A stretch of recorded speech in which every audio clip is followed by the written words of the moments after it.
महाराष्ट्र राज्याचे आराध्य दैवत पुण्यश्लोक अहिल्यादेवी होळकर यांना सर्व समाजामध्ये आदराचं स्थान आहे। त्यांचे कार्य जनमानसांसाठी प्रेरणादायी आहे। आम्ही धनगर समाज त्यांना दैवत मानतो। त्यांच्याप्रती आम्हा समाज बांधवांच्या मनामध्ये आदर आहे। असे असताना सोशल मीडियावर सुनील गोपाळ उभे या समाजकंटक व्यक्तीने पुण्यश्लोक अहिल्यादेवी होळकर यांच्याबद्दल अश्लील आणि आक्षेपार्ह पोस्ट केली आहे। ही पोस्ट वाचून धनगर समाजाच्या भावना दुखावल्या गेल्या आहेत। या पोस्टमुळे त्यांनी जातीय तेढ वाढीस लागावी आणि सामाजिक शांतता बिघडून जातीय दंगल घडावी या उद्देशाने हे देश विघातक आणि देशविरोधक कृत्य केले असे या निवेदनात म्हटले।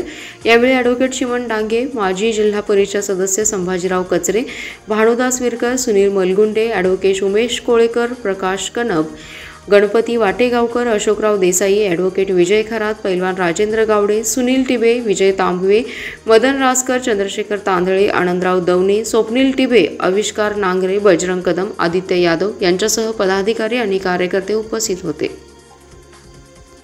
आमच्या सर्वांचं दैवत सगळ्या जगात ज्या 5 महान व्यक्तींना पुण्यश्लोक ही पदवी मिळाली त्या पुण्यश्लोक अहिल्यादेवी होळकर या सर्वांच्या सगळ्या जगाच्या माता म्हणून आज त्यांच्याकडे सगळे जग पाहते।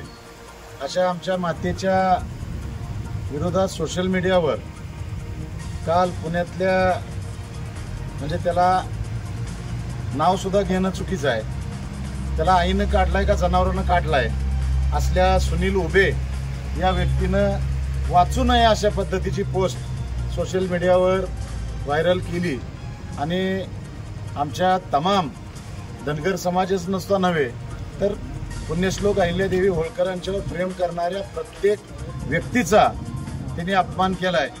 त्या अपमानाचं खरं तर त्याला जोड्या मारून त्याला सुळाव दिल्याशिवाय पर्याय नाही।